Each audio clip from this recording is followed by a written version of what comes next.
ሁላችንም ሳናቅ የምንናገራቸው በህይወታችን ላይ በረከታችንን ያሰሩ 3 ቃላቶች አሉ። እነዚህ ቃላቶች ምንድናቸው የሚለውን ነገር በዚህ ቪዲዮ ላይ እንማራለን። ሁላችሁም እንደምትባረኩበት አምናለሁ። ስለዚህ ይህ ቪዲዮ ለብዙዎች መድረስ ካለበት ላይክ ማድረጋችሁ እጅግ በጣም አስፈላጊ ስለሆነ ላይክ እያደረጋችሁ ጀምሩ። እዚህ ዩቲዩብ ቤተሰብ ያልሆናችሁ ሰዎች ሰብስክራይብ በማድረግ ቤተሰብ መሆን ትችላላችሁ። ለማታውቁኝ እኔ አገልጋይ ፊልሞን እባላለሁ። ቀጥታ ወደ ትምህርቱ እንሄዳለን።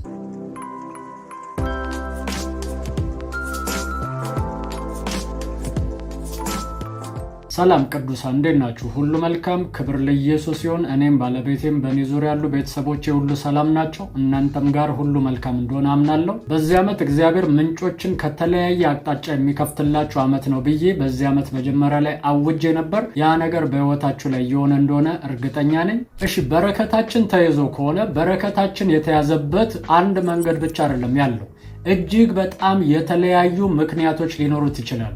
ለምን ካላችሁኝ ሁሉ ነገር የሚገናኘው መንፈሳዊ ዓለም ጋር ነው።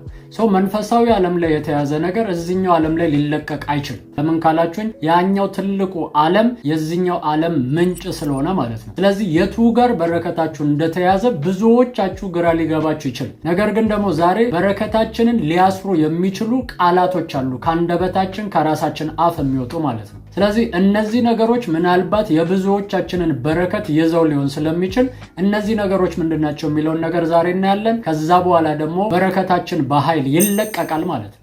የመጀመሪያው በረከታችን እንዲያዝ የሚያደርገው ቃል ምንድነው ካላችሁኝ ባለጠጋን መስደብ ነው። ይህንን ነገር እንዴት አልከኝ ካላችሁኝ መጽሐፍ ቅዱስ ላይ ሄደን እናያለን። መክብብ ምዕራፍ 10 ቁጥር 20 ላይ እንደዚህ ይላል፣ የሰማይ ወፍ ቃሉን ይወስደዋልና ባለክንፎችም ነገሩን ይናገራሉና በልብ ሐሳብ እንኳ ቢሆን ንጉሥን አትስደብ፣ በመኝታ ቤትህም ባለጠጋን አትስደብ ይላል። ክብር ለኢየሱስ ይሁን። አያችሁ፣ እዚህ ጋር ለንጉሥ ያለውን ክብር ይናገራል። ከዛ በኋላ ደግሞ ለባለጠጋ ደግሞ መስጠት ያለብን ፕሌስ ደግሞ ይናገራል። ስለ ንጉሥ ሲያወራ በሐሳብ እንኳን ንጉሱን ብትሰድበው ወፎች ያደርሱታል፣ ክንፍ ያላቸው ደግሞ ያንን ነገር ይናገራሉ ይላል። ነገር ግን እኮ በሐሳቡ ነው ያወራው። እዚህ ጋር መንፈሳዊ ሚስጥር አለው ማለት ነው። ልክ እንደዛው ደግሞ ባለጠጋን አትስደብ ይላል። አንድ ነገር ልንገራችሁ፣ አብዛኛው ሰው ምን ያደርጋል መሰላችሁ? የሆነ ሀብታም የሆነ ሰው የተሳካለት ሰው ሲያይ ሁሉም ሌባ ነው የሚመስለው። ስለዚህ ሰርቆ ነው፣ እንትን አድርጎ ነው፣ አጭበርብሮ ነው፣ በዚህ መንገድ ነው ያመጣው የሚል ቃል ነው የሚቀድመን። እግዚአብሔር ሰጠው፣ እግዚአብሔር ባረከው፣ ተከናወነለት ከሚለው ይልቅ ኔጌቲቭን ቃል አብዛኛውን ጊዜ እንጠቀማለን። ይህ ማለት ግን የሰረቀ የለም ሌባ የለም ማለት አይደለም። ሌብነቱን አጭበርባሪነቱን ግልጽ ሆኖ ካላየው ቀጥታ ባለጠጋ ሀብታም የተሳካለት ሰው ስታይ ኔጌቲቭ ቃል መናገር የለብህ፣ መሳደብ የለብህ። ለምን ካላችሁኝ አፕሪሼት ያላደረግከው ነገር ወደ አንተ ህይወት ሊመጣ አይችልም። ቅባትን እንኳን ካላከበርከው በስተቀር ወደ ህይወት መምጣትና በአንተ ህይወት ላይ መገለጥ በፍጹም አይችልም። ለምን ስትሉ ዳዊትን አይታችሁ ከሆነ ሳኦል ተቀብቷል፣ አንዴ ዘይት ፈሶበታል ብሎ ይህንን ሰው እግዚአብሔር በቀባው ላይ እጄ ላላነሳም ብሎ ምን ያክል አክብሮት እንደነበረው ተመልከቱ። አክብሮቱ የነበረው ለሰውየው ሳይሆን አክብሮቱ የነበረው ለቅባቱ ነው። እሱ ላይ አንድ ጊዜ እንኳን ላረፈበት ማለት ነው። ያ ፐርሰን እኮ የእግዚአብሔር መንፈስ ርቆት ክፉ መንፈስ ያገኘው ሰው ነው። ነገር ግን አንድ ጊዜ ዘይት ነክቶታል ብሎ ያንን ሰው ያከብረው ነበር። ለምንድን ነው ካላችሁኝ ዳዊት ለቅባት ያለውን ስፍራና ቦታ ነው የሚያሳየው። እዚህ ሰው ላይ ቅባት አለመስራት በፍጹም አይችልም። ነገር ግን ቅባትን የሚሳደብ ቅባትን የሚንቅ ሰውን አይታችሁ ከሆነ በህይወቱ ላይ ምንም አይነት የእግዚአብሔር ኃይል ሲገለጥ አታዩ። ለምን ካላችሁኝ የገፋችሁት የማትፈልጉት የጠላችሁት ነገር በእናንተ ህይወት ላይ መጥቶ ሊገለጥ አይችልም። ልክ እንደዛው ደግሞ ባለጠጋ የሆነን ፐርሰን ባያችሁ ቁጥር ሁሉም ሌባ ነው ብላችሁ የምትሳደቡ ከሆነ በህይወታችሁ ላይ ብልጥግና በረከት የሚባል ነገር በፍጹም አይመጣም። እኔ አንዳንድ ሰዎች ስኬታማ የሆኑ ሰክሰስፉል የሆኑ ትልልቅ ደረጃ ላይ የደረሱ ጤነኛ በሆነ መንገድ ትልልቅ ቦታ ላይ የደረሱ ሰዎችን ሳይ እጅግ በጣም ደስ ይለኛል። ዋው እላለሁ፣ አፕሪሼት አደርጋለሁ። ለምን ካላችሁኝ ዝም ብሎ እዛ ቦታ ላይ ማውጣት ስለማይቻል ማለት ነው።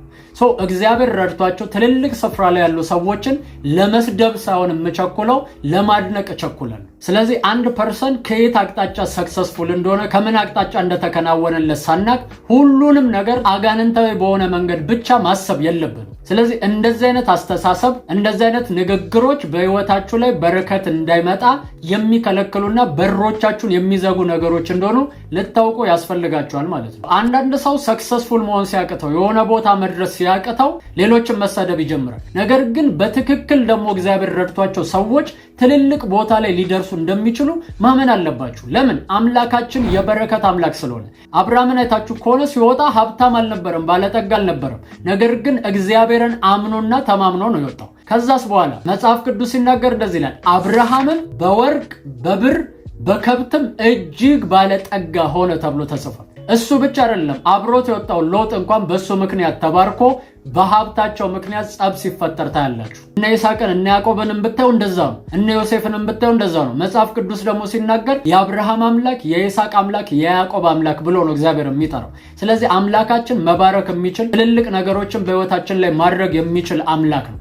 በህይወታችሁ ላይ ሰዎች ሰክሰስፉል ሲሆኑ አፕሪሼት ማድረግ ልመዱ። ሁለተኛው ቃል ደግሞ በረከታችን ውስጥ እንዳንገባ የሚከለክለን ምንድነው ካላችሁኝ ማጉረምረም ይባላል። መጽሐፍ ቅዱስ ላይ ትዝ የሚላችሁ ከሆነ እስራኤላውያን ከግብፅ ወጥተው ወደ ከነዓን ማርና ወተት ወደምታፈልቀው ምድር ሲጓዙ ወደዛ ስፍራ ወደ በረከታቸው እንዳይደርሱ የከለከላቸው አንዱና ከባዱ ነገር ምንድነው ካላችሁኝ ማጉረምረም ይባላል። ያን ነገር መጽሐፍ ቅዱስ ላይ ሄደን እናንብብ።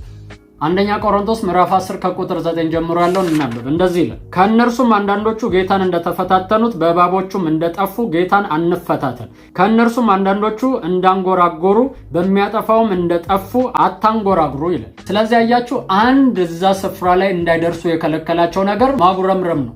አብዛኞቻችን በህይወታችን ላይ ባይዘዌ አጉረምራሚዎች ነን ወይም እናማራለን። ብዙ ጊዜ የእስራኤላውያን ታሪክ ሲነገር ባህር ከፍሎ አሻግሯቸው ያ ሁሉ ነገር አድርጎላቸው የመላእክትን ምግብ በልተው እንዴት ያጉረመርማሉ? ምን አይነት ደንዳና ህዝብ ነው ብለን እስራኤላውያን ላይ ስንቆጣና ስንናደድ እንታያለን።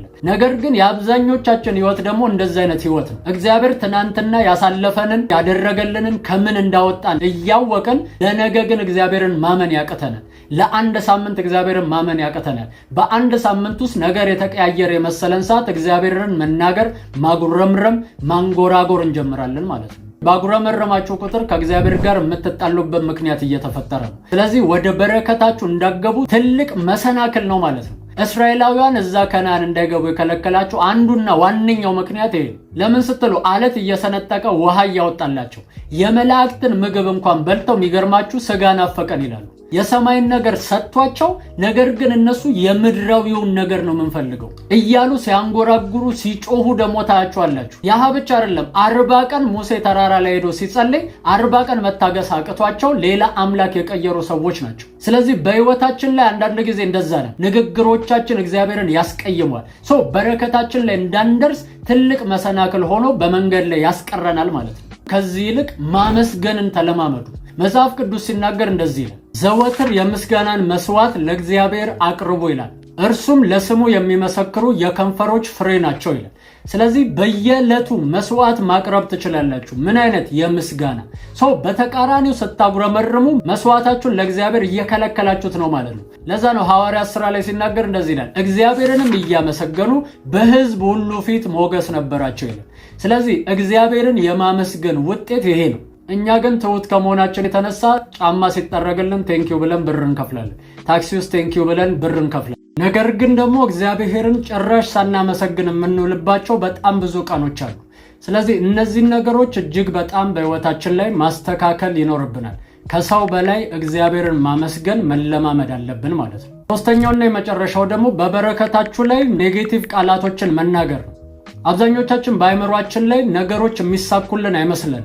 ስራም ስንጀምር ይሄ ነገር የሚሆን አይመስለኝም የሚል ቃላቶችን ነው የምናወጣው። አይ እኔ እንጃ ይሄ ነገር የሚሆን አይመስለኝም፣ እንደው እንዲሁ ዝም ብለን እናርገው በሚል ቃላቶች ነው ነገሮችን የምንጀምረው። ስለዚህ እነዚህ ነገሮች ደግሞ በረከታችንን አንቀው ይይዙታል። ለዛ ነው መጽሐፍ ቅዱስ ላይ ኤፌሶን መጽሐፍ ላይ ሲናገር እንደዚህ ይላል፣ ለሚሰሙ ጸጋን ይሰጥ ዘንድ ማናቸውም በጎ ቃል እንጂ ክፉ ቃል ከአፋችሁ ከቶ አይውጣ ይላል። ስለዚህ አንድ ሰው የሆነ ቃል ሲሰማ ጸጋን ይቀበላል ማለት ነው። ጸጋ ደግሞ ምንን ይሰጣል ካላችሁኝ ኃይልን ነው የሚሰጣችሁ። የሚገርማችሁ ነገር ደግሞ ልክ ቃሉን ስትናገሩ የመጀመሪያ የምትሰሙት እናንተ ናችሁ። ሰውየው ከመስማቱ በፊት እናንተ ጆሮ ውስጥ ያ የተናገራችሁ ቃል ይመጣል። መልካም ከሆነ ያ ንግግር ነገሮችን እንድታሳኩና እንድትከናወኑ ኃይልንና ጸጋን ይሰጣችኋል ማለት ነው።